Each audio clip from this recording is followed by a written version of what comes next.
What's going on, everyone? It's your boy Savvy, and welcome back to the Savvy Show. And in today's episode, before we get started, I just gotta say, some of you guys' comments on the last reaction of Cactus Man literally had me rolling. Like, it's crazy to see how many of you guys actually felt bad for the dude about what I was saying about him. Like, yo, honestly, I don't really care. He was trash. I mean, he was a good hero all in all. He saved a woman and a daughter, but at the end of the day, yo, like.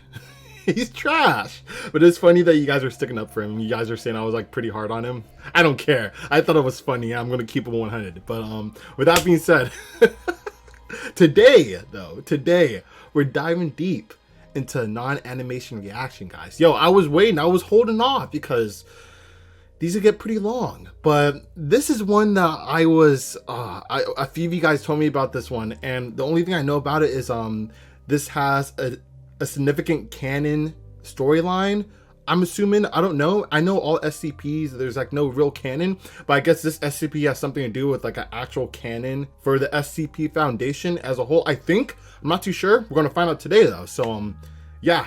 And also finding out it's not that long. So we're going to be diving deep today, guys. So with that being said, if you guys are excited for this reaction, please remember to smash that like button and don't hit your hand on the table like I just did. And also smash that bell so you can stay plugged for each and every upload. And remember to like the video if you do enjoy the reaction. And also hit me up on Patreon if you want to support the kid even more. So with that being said, without any further ado, let's get this show started. Alrighty, SCP-4010, attempt to look at what we accomplished. Yo, let's see what they did in this video because I'm excited and intrigued. SCP-4010, attempt to look at what we accomplished.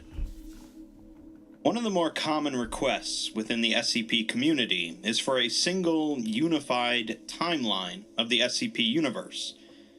This is, of course, a rather impossible task, not because of the thousands of entries of different SCPs and tales, but because of the myriad of different canons and unique timelines within the universe. Exactly, yeah. As it turns out, though, fans weren't the only ones interested in seeing such a timeline, as the Foundation itself had the idea of mapping out their own history of the universe. What?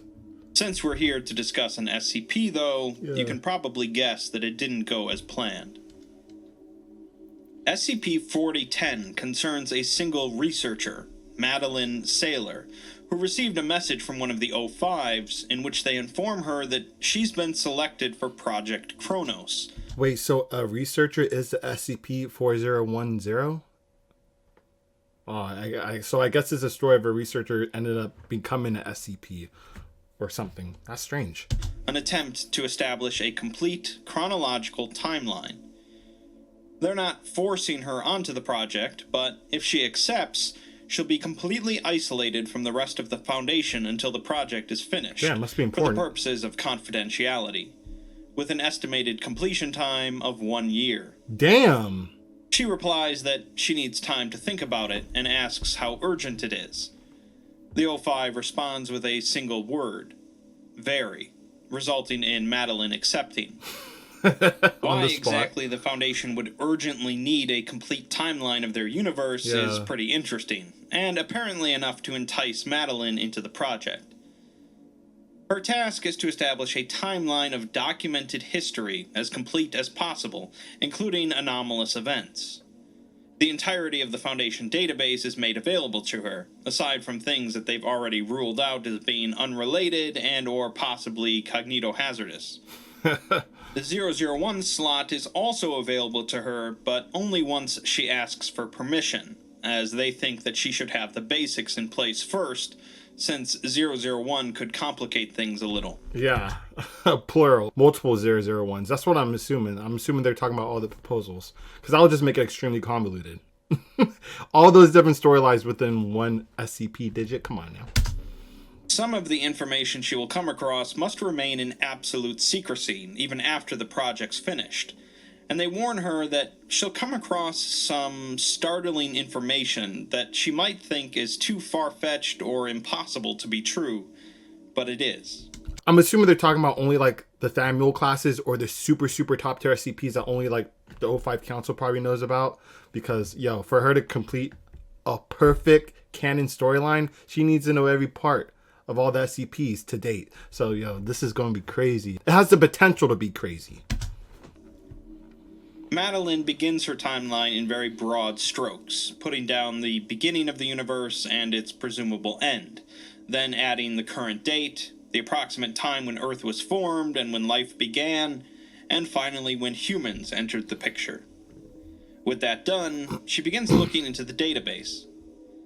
Setting aside the actual problem of creating a unified timeline, simply reading through all of the SCP entries on the database is a massive task, not even counting all of the extra information that's been made available to her. She goes through about 50 of them in a day, remarking on how some of them even made her laugh, such as the infinite pizza box. What? A few days go by, and she notes that she found an issue in which years don't match up, and if even 1 year doesn't fit, how can she be sure about the rest? Dang. It's possible that it's just a typo, but it could also be a reality shift, something that she heard might be a thing. She decides to get an official response about this to clear it up. A response comes 2 days later, confirming that it is indeed a reality shift. Wait, 2 days later, and you're saying this is urgent, and you get back to her 2 days later? Y'all capping for this one, bro. You better get back to her just like that. I mean, I know it's going to take a year, but Jesus, man. 2 days? One of many. Madeline laments that they've given her an impossible task, and it would be better to just have the computer automate the task. She soldiers on, though, mentioning that she just read about what happened to Dr. Scranton, alluding to the events of SCP-4001, the Red Reality. This leads to another wrench in the engine, though, as his birth date is listed as 1961, but the Scranton reality anchor was apparently invented in 1889. She ponders if there's multiple Dr. Scrantons, such as relatives, or if it's just another reality shift, which she remarks would be ironic, considering his invention of reality anchors. And remember, one of the theories that are out there is Dr. Scranton might be Old Man, SCP-106. So, something to think about. On the 11th day after starting the project, she realizes that she never put down the date of the Foundation's start, and begins digging into that. Most of the data regarding the Foundation's origin is locked behind SCP-001, which she hasn't requested access for yet. Which is 001? She knows that the Foundation's civil war, which resulted in the creation of the Chaos Insurgency, occurred between 1924 and 1933, so the Foundation must have existed for some time prior to that. Some documents she's found suggest that the Foundation or a Foundation equivalent existed since the medieval ages, or even before. Jesus. This Really? leads to an especially big wrench in the engine as she gets to SCP-2000, the complex underneath Yellowstone that can restart the world. This means that all DX Machina. I was like, what? Which one are you talking about? of the recorded dates and years could be completely wrong, and the fact that an entire population of humanity might have preceded them, possibly multiple times. She continues soldiering on, though, as she's already gone through 9% of the database. She's not going in order, but instead just picking one thing by another however she feels like, making small holes in this giant pile she needs to take apart. She ends up liking SCP-140, the Davite book, as it rewrites history, but at least it writes down how. 3 weeks have gone by now since the start, and she wishes that she would get a break once in a while, as she hasn't really spoken with any other staff. 3 weeks? Wow. And she's supposed to do this in just a year, by herself. That's wild. She remarks on SCP-999 being a large, amorphous, gelatinous mass of translucent slime, and wonders how many of those types of creatures they seem to have, along with statues that move when not looking at them. The sculpture. She finally decides to take a week-long break, but nobody seems to notice or punish her for doing so. Oh. She eventually discovers thaumatology, also known as magic. Okay, that concept, if you guys have a video, if you guys know like a non-animation, if the Exploring series covered like that concept, the magic, the Samuel or whatever, like, please let me know in the comment section below. That is something I really want to, like, dive deep into to actually find out more about, because I find that really intriguing, that magic concept within the SCP universe. And wonders why they're not allowed to know that magic exists, as apparently the GOC uses it. On day 51, she writes that she hates herself and wonders why she can't be more cooperative. She just wants to say it in the third person, and says she's such a stupid cognito hazard. It seems that she stumbled upon SCP-4010 and wanted to write about it. A toaster that can only be referred to in the first person. Toaster? Oh my god. 2 months have gone by now, and she's slowly reaching the point of having covered 20% of the database. On day 63, she finds SCP-1609, the remains of a sentient chair that the GOC put through a wood chipper, which she finds to be hilarious. I remember that one. She later reads about SCP-2399, a massive damaged weapon located on Jupiter, with her remarking that she'll never see Jupiter the same way again. Like the Destroyer or something. She also feels that she experienced a reality shift herself, as she specifically remembers setting a date 10,000 years from now for the arrival of an angry star, but now she can't find it. This would be a reference to the original SCP-1548, the Hateful Star, which has since been removed from the SCP database. That's crazy. She continues to find more inconsistencies among the database, but chooses to wait some more before requesting access to SCP-001. She finds SCP-2845, remarking on how gross it is that they have a deer god contained by castrating people, and that's not even the worst thing about it. Oh yeah, the ritual. She put her morality away almost a month ago when she read about Procedure 110 Montauk. She says that she's here to do this job, not to join the ethics committee, which she also notes does either a very poor or excellent job, depending on individual cases. On day 100 of working on the project, she's covered 32.1% of the Foundation database. Oh, she's doing pretty good. And says that the timeline is looking kinda decent when you remove everything contradictory. The problem is that the contradictory stuff keeps popping up, and she doesn't want to ever see another time travel Thaumiel SCP.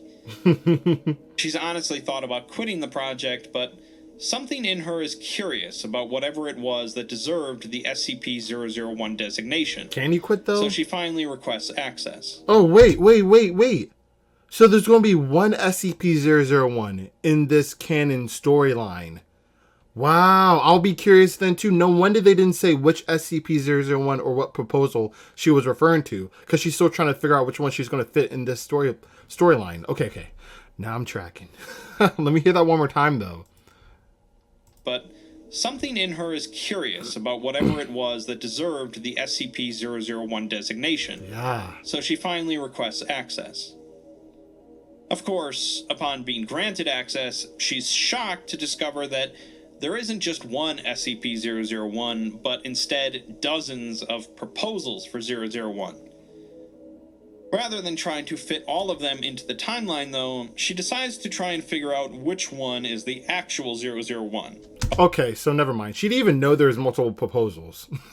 I guess she didn't have a high enough clearance like me. But anyway, we'll carry on. But it'll be interesting to see which one she will pick, though.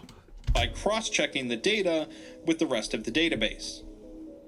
As it turns out, though, not only are all of them contradictory with one another, none of them fit neatly into her current timeline. She starts to question her own sanity while looking at this massive problem, one which severely warps her perception of reality. She decides to accept the Broken God proposal as the real 001. What? As that there's one? enough dates and documentation to make it seem believable. But she actually hopes that Kate McTierris's proposal is real, the one in which a researcher uses the 001 slot to turn herself into a deity.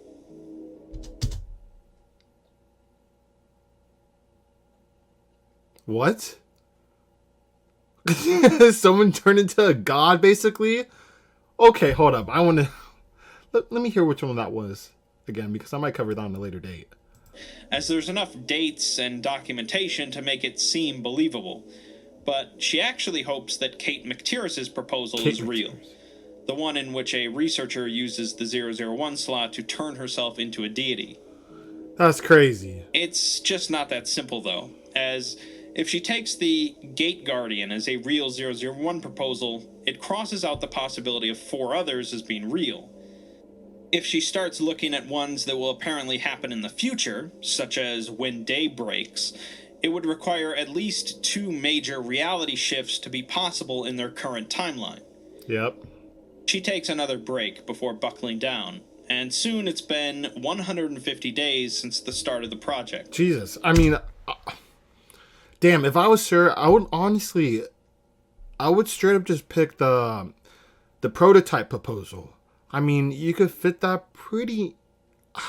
Because that goes far back, too. And you could easily fit, like, why the Keter class was, invented.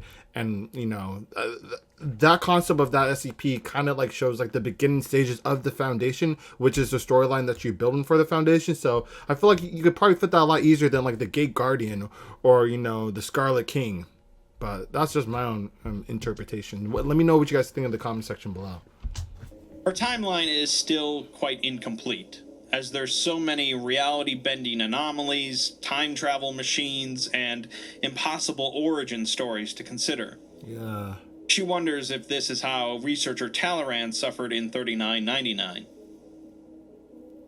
By day 170, Madeline manages to fit SCP-055 into the timeline, 055? Which took a while as she kept forgetting about it. The meme one. The following day, though, she finds SCP-055 in her sorted pile, even though she hasn't read it yet. She moves on to reading about all the groups of interest. Oh, and if you guys don't know, that's the anti-meme one. Just saying. Such as Dr. Wondertainment, who reminds her of Willy Wonka.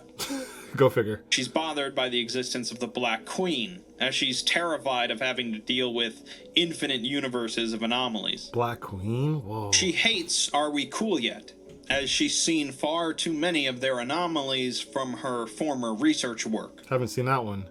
She notes that one day the computer says that she's gone through 61% of the database, when the day prior she could have sworn it said 58%. Oh. Aside from that, though, she figures out a way to deal with all of the conflicting information. She decides to embrace the inherent chaos of her universe, especially since she knows it's a possibility that her existence is due to a bunch of horror writers. And she plans on creating multiple timelines that contradict one another. Oh. The following day, though, she looks at the database and sees that there's only 120 left for her to look over, and she's gone through 2,984. Dang, she did good. She knows there were a lot more than that when she started, and when she looks at her sheet of multiple timelines, she only sees one. When she went outside of her office, she discovered that there wasn't a cafeteria there, because she's no longer in Site 91. Instead, she's in Site 13, but it doesn't seem to be the nightmarish version from SCP-1730. What? Reality has been reconstructed somehow, but her perception has not changed, allowing her to witness the shift. She decides to continue working on the single timeline, since 1,500 SCPs or so have stopped existing, making the project a bit easier to manage. Why is reality shifting in her own timeline when she's creating a new timeline? What is actually going on right now? How is she creating this? Is she putting like files together to compile a new timeline? Or is she just making a whole new freaking universe? Which is kind of crazy. I don't think that's the case. I think she's just compiling a canon storyline.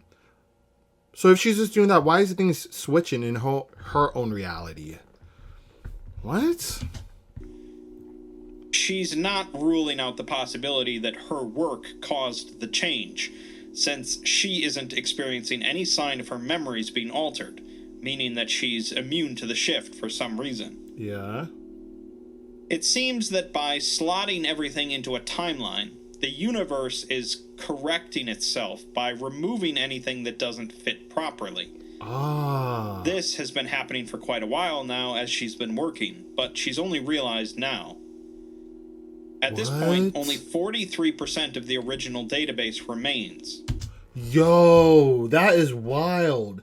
So the canon timeline she's creating is becoming the streamlined canon of this actual SCP. So, wow. So it's erasing the current timeline or storyline with the one that she's creating right now. If you guys didn't understand that, that is unique. I wonder how that's actually happening. How is that actually really happening, though? Oh, man, see SCPs like this. I would like to see how she's actually compiling the storyline and actually seeing what's going on, because you could only get so much. Oh man. And there are only 8 001 proposals. She immediately stops working on the project, but entries continue to disappear from the database regardless. Soon, she finds herself no longer in Site 13, but rather just in Site 3. Wow. Since more and more SCPs are being removed from existence, the Foundation's reality is changing as well. So she's okay. So if she doesn't add SCPs in this timeline, she could basically wipe away, unkillable SCPs, like hint the indestructible creature. So this could technically be another method to, kill him, erase him from existence, erase him from the actual canon storyline, and make him not canon, make him filler, bro. Another way. Wow, that's interesting. If it's actually how it's happening.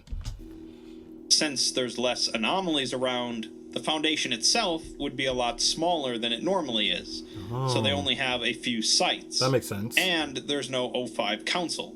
Huh? Instead, only a single individual known as the Administrator. Oh, okay. The GOC in this version of reality was disbanded after the fall of communism, and the Foundation now has as much funding as the FBI's UIU division normally has. No one else seems to be aware that reality has changed, and as far as they're concerned, Madeline is still just working on a secret project. By day 233, around 25% of the original database is still intact, with 80% of it sorted by Madeline. By day 240, the Foundation no longer exists. Instead, it's just a single building somewhere on the eastern coast of the US, housing around 20 anomalies and 10 researchers. Only 20 anomalies? Girl, what the hell are you doing? Add more to the storyline. What the heck is going on? Only 20? Including Madeline. Soon it's down to 12 SCPs. How is it down to 12 if there's only 20 right now? I mean, I guess there's no limit to, like, she just needs to make a canon storyline. So I guess the O5 Council didn't tell, like, you have to add all the SCPs. So I guess she's leaving them out on purpose. I thought she will have to cover at least a majority of them, but only having 20 and she has 15 left, that's kind of weird. Unless I'm not understanding what's going on correctly. Please correct me in the comment section below. I'm not perfect. But yeah, I just want this to make sense. 5, with 5 researchers. Madeline was assigned to study one of them, SCP-173, although it's not called that anymore, and it's not nearly as scary, since it moves very slowly now. Wow. By day 250, there's only 3 researchers left, and 4 anomalies. SCP-173, some window that shows other places, the Book of Diseases, and Madeline herself. The following day, the book disappeared, along with one of the researchers, and they're no longer an organization, but instead just a small group of people that got together on the internet. What? By day 250, this is crazy. It's just Madeline and 173. Soon it stops moving entirely, becoming an utterly mundane statue, and leaving Madeline as apparently the last anomaly to exist. She says that this world is so much different than hers, with nothing paranormal, no fear, and no wonder. The following day, the statue disappears, and then all of her notes and paperwork about the timeline disappears as well, leaving no evidence whatsoever that the world once contained anomalies. She spends a couple weeks trying to live normally in this new reality, leaving her past behind her, but it doesn't work out. She speaks to a psychiatrist about everything that happened, but, of course, they don't believe her. Yeah. Eventually, though, while browsing the internet for anything related to cryptozoology, myths, and legends, she finds a photograph of SCP-173 standing by a concrete wall. She downloads it as evidence to bring to her psychiatrist, but of course her psychiatrist simply says that she's living in a world that is an illusion. I'm just really lost how she was able to make a world without any anomalies. So did she not put any anomalies within the storyline that she was supposed to be creating? I don't understand. I thought that's what she was doing. Oh, I'm so confused. It's clear that Madeline's sanity is starting to slip at this point. She writes up an SCP entry for SCP-173, and on day 346 decides to share the entry on a cryptozoology forum, along with the picture that she downloaded. The people on the forum like the post and begin creating their own SCPs, exciting Madeline and reminding her of the old days. They soon begin making a community around SCPs, and Madeline wants to join, but worries that she might do something wrong and they'll reject her as crazy.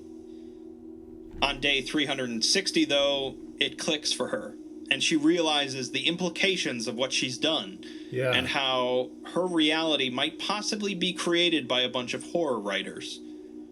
She knows what she has to do now. She joins the SCP site and writes a new article mirroring the start of this one, in which an O5 proposes to researcher Madeline Saylor that she begin work on creating a timeline of the SCP universe. This apparently resulted in the creation of a paradox, which flipped back reality to what it used to be. She's not at all sure how it worked, but her reality is now being held together entirely due to her little paradox. Wow. She now knows that trying to bring order to the chaos of her reality is inherently dangerous, as the anomalies demand chaos. She finishes by writing a new SCP entry describing the effects of the project. SCP-4010 then is described as an act of establishing the timeline of the universe while accounting for every shift in reality and every temporal change documented. This action results in major changes to global reality. She leaves a note explaining that the universe is a very complex place of both order and chaos. The Foundation, and humanity in general, is order, while chaos is the unknown, the things they wish to understand. They fear the chaos, and it's that fear that pushes them forward.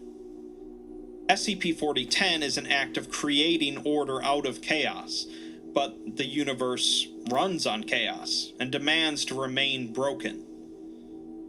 She knows how bad of an idea it is to understand and explain everything because she tried and succeeded.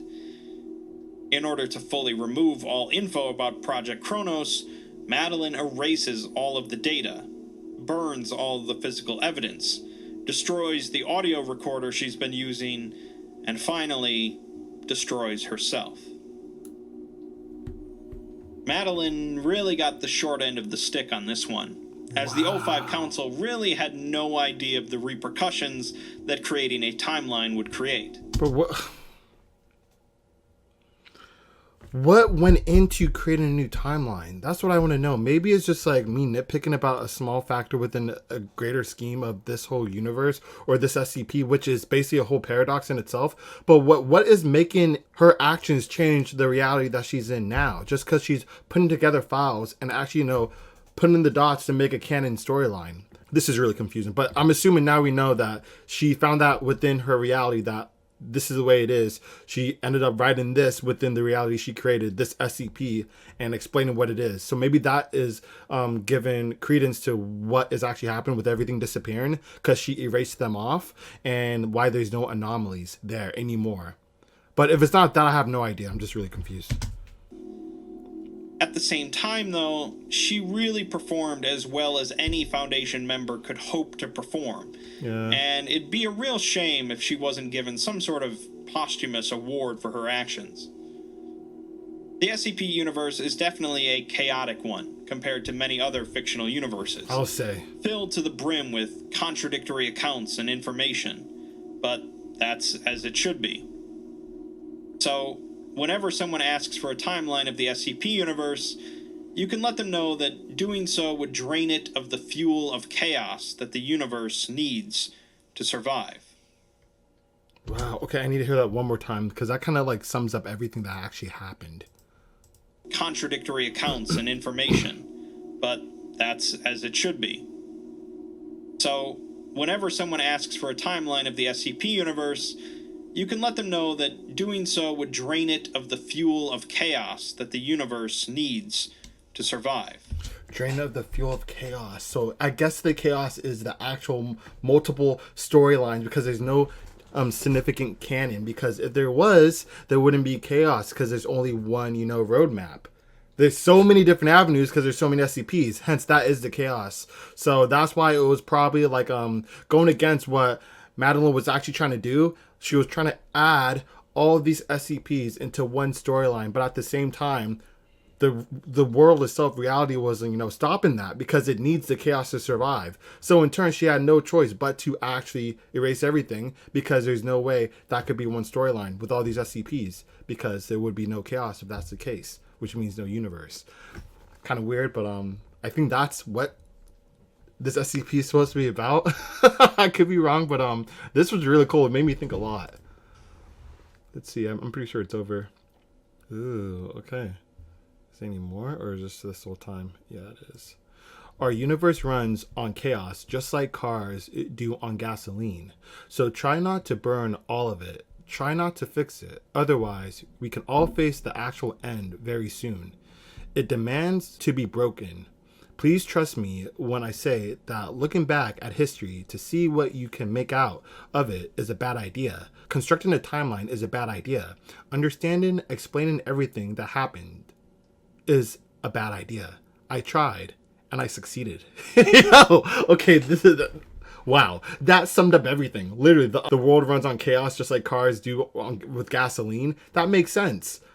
And she succeeded, and that was bad because there's no chaos. Wow.